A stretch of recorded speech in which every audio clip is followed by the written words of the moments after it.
Hey folks, I'm Chris, and I'm your Commander Mechanic. This week, I'm going to be revisiting and breathing new life into an old list of mine, but with a new spin. In 2019, I built a mono-white tokens list featuring Brimaz, King of Oreskos, and centered around making tokens and making those tokens bigger. Let's read Brimaz. For 3 mana, this 3/4 cat soldier has vigilance, and whenever Brimaz attacks or blocks, you create a 1/1 cat soldier token with vigilance that is also either attacking or blocking. So, an efficient body that makes more bodies. It's notable that Brimaz's tokens don't have to attack or block the same token as Brimaz himself, leading to some interesting scenarios where you can really spread the love around. This all sounds very interesting because we're getting a very similar legend in the upcoming Midnight Hunt set, Adeline, Resplendent Cathar.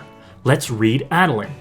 For 3 mana, this human knight has power equal to the number of creatures you control and 4 toughness. Also coming with vigilance, whenever you attack, with or without Adeline, you create a 1/1 human soldier for each opponent you have, attacking each opponent or a planeswalker they control.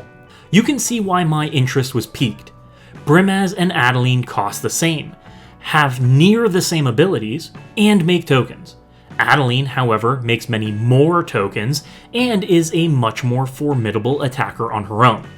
Brimaz makes tokens on blocking, which Adeline doesn't, but Adeline can also remain much safer by sending a token to attack rather than having to do the dirty work herself.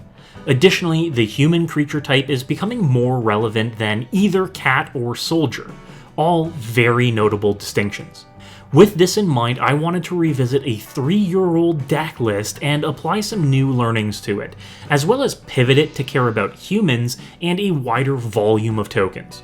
Linked below I have my original deck list, which sought to make use of more tokens and using synergies with those tokens to really ramp up value. The deck makes heavy use of anthems, abilities that pump all of your creatures, to ensure your new tokens are threatening. This ranges from enchantments like Honor the Pure, Intangible Virtue, and Dictate of Heliod, all being very relevant either for all of your creatures or just tokens, all the way through to anthems on creatures like Angel of Invention, Captain of the Watch, and Daru Warchief. A 1/1 token can be entering as a 3/3 or 4/4 or more very easily. With ways to really go wide with tokens like White Sun Zenith, Decree of Justice, or Hour of Reckoning, the deck really wants to rule combat by making an army of tokens that get bigger and better as time marches on. And a deck with Adeline at the helm will definitely want many of these same spells, but take a much wider array of options to buff humans specifically, and try to ensure that Adeline herself is a closer when the game starts to drag on. Some of the common elements between the decks, like Anointed Procession, Pearl Medallion, and Metallic Mimic, will remain the same because they provide universal benefit regardless of the commander. Tokens? Check. Mono white? Check. Tribal synergies? Check. But let's see where the build really diverges and what crucial pieces we can add to the deck that I didn't have access to 3 years ago, so we can make this a mono white deck that crushes enemies. Let's start with some new staples of white that weren't around when the deck was built. First up is Esper Sentinel. Arguably the strongest white card we've seen in a while, we did only get it recently. Important to note that Esper Sentinel is, in fact, a human. So our human-centric tribal synergies are going to pump it, making our opponents pay more to prevent us from drawing cards, an ability that is rare in white and very, very crucial. Monologue Tax is Smothering Tide's little brother, and is new just this year. While it doesn't give us quite the mana generation power that Tithe does, it's a good way for us to play catch-up with colors that are able to ramp faster and more consistently, as well as reward us against strategies like Spellslinger or Storm that are consistently casting multiple spells a turn. Archaeomancer's Map is another very recent card that deserves a spot too, filling at least our mana consistency role along the same way Land Tax does, and as a value floor, minimally just gets us lands in hand, but as a value ceiling, allows us to keep up with land-based ramp strategies.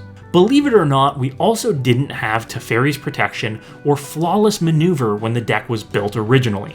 Two of the best tricks in White's arsenal for protecting yourself and your army of creatures, these are massive improvement to White's quality of life in a deck aimed at going wide but not eating a board wipe. And one of the best finisher spells we could hope for in any deck with a board presence, Akroma's Will, is perfect here. Even with a handful of human tokens, we can be attacking without resistance and chunking opponents down or outright taking them out. Adeline with Double Strike is easily lethal commander damage in a lot of scenarios. Interestingly, Idol of Oblivion, a great colorless card draw engine in a deck that makes tokens regularly, also didn't exist when the deck was first built.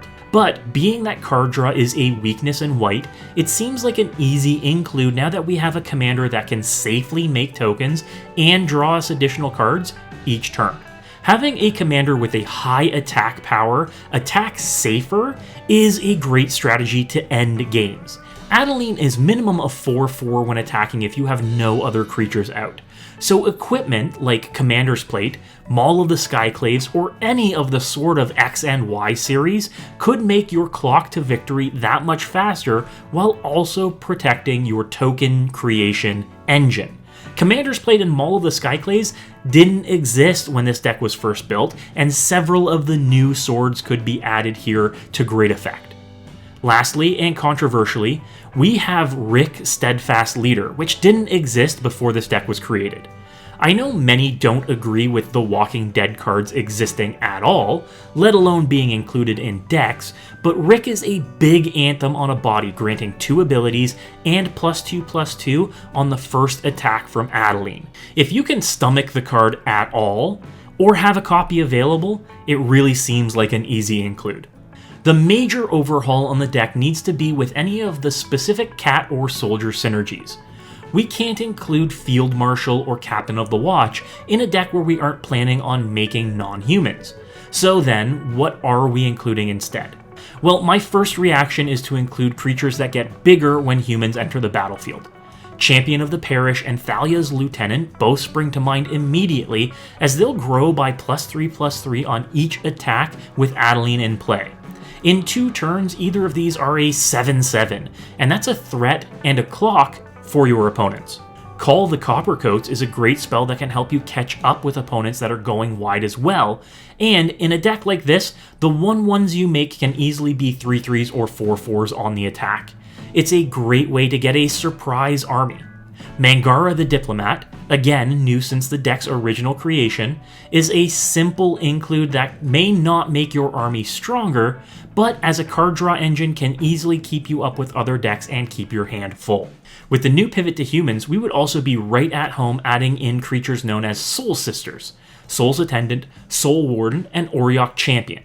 Adeline's ability and our token generation can be setting our life totals out of reach fast, and all 3 of these are humans as well, benefiting from any tribal synergies we have.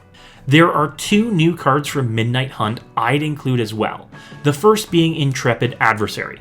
This creature is a scalable anthem on a body, and if we're going wide, casting him for 2, 4, or 6 mana gets us a big body with lifelink that grants all of our creatures a buff. Relevant at all stages of the game, this is the kind of flexible include I love in a lot of decks. The second must-have from Midnight Hunt is Vanquish the Horde. This is the best board wipe we've ever seen from White for Commander, as it scales very effectively in the format. If we're behind or get blown out, this is going to be how we even the playing field while having mana open to cast additional spells. Linked in the description, you can find my original list as well as my tuned up list with Adeline now leading the charge. We have human synergies, more ways to even the playing field and catch up with mana and card advantage, and several methods to swing big without opposition. Many people say white is the weakest color, but there is no denying that just in the past year, we've seen multiple new cards trying to close that gap. They've been successful in starting to give white the strategies it needs to catch up, so hopefully we'll see some diversity in ability and mechanics released soon that really get us on the same playing field. Let me know what you think about this build, and mono white in general, in the comments below. I'd love to hear your feedback on Twitter as well, so be sure to find me there too. As always, folks, good luck and have fun.